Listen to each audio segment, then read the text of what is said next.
Informasi pemilu, pemirsa, Wakil Presiden Yusuf Kala kembali menyatakan siap menjadi calon presiden dari Partai Golkar.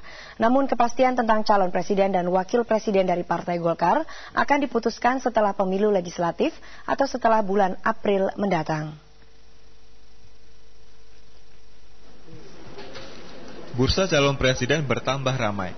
Ketua Umum Partai Golkar yang juga Wakil Presiden Yusuf Kala kembali menyatakan siap maju sebagai calon presiden dari Partai Golkar.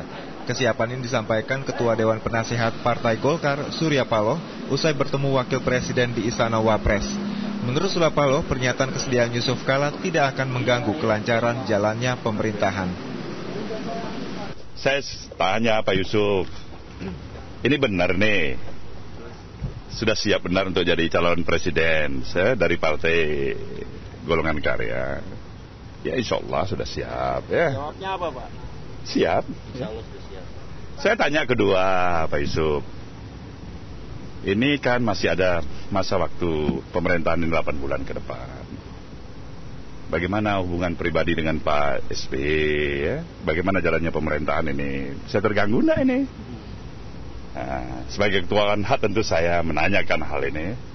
Tapi saya lihat ada komitmen nampaknya yang cukup mendasar dari kedua pemimpin negeri ini, Pak SBY dan Pak Kala, ya, Pak Yusuf dan Pak SBY ini, ya, yang sama-sama ingin tetap menjaga harmonisasi hubungan yang cukup baik. Pemerintahan harus tetap berjalan secara efektif. Ya. Artinya masyarakat tidak harus terganggu dengan adanya pendeklarasian pencalonan Pak Yusuf sebagai capres. Ya. Sebelum pertemuan, Surya Paloh dan Wakil Presiden Yusuf Kala sempat berpelukan. Surya mengatakan hal ini menandakan kehangatan hubungan antara Ketua Dewan Penasehat Partai Golkar dengan Ketua Umum DPP Partai Golkar.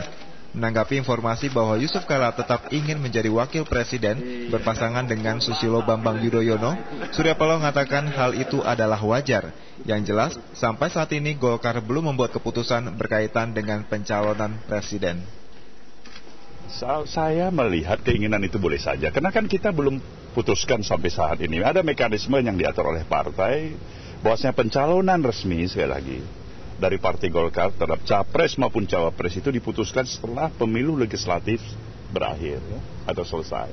Toh pemilu legislatifnya belum kita mulai, gitu ya. Jadi keinginan seperti itu. Tapi begitu nanti hasil daripada keputusan partai secara resmi telah memutuskan, saya pikir tidak ada alasan siapapun untuk berkeinginan, ya, berbeda pandangan, berbeda polisi dengan amanat daripada partai. Tentang koalisi, Surya Paloh mengatakan terbuka kemungkinan koalisi Golkar dengan lebih dari satu partai, karena koalisi bukan hanya untuk pencalonan presiden dan wakil presiden. Mungkin dalam koalisi itu kan tidak hanya di dalam satu keinginan melahirkan satu kesamaan pencalonan di dalam pencalonan capres, tapi banyak program-program yang bisa kita lakukan bersama dalam melihat pemerintahan hasil pemilu tahun 2009 yang akan datang ke depan, ya. Walau Golkar baru akan memutuskan calon presiden dan wakil presiden usai pemilu, pernyataan kesediaan Yusuf Kala menjadi calon presiden membuat kondisi politik menjelang pemilu makin dinamis. Tim Liputan, Metro TV.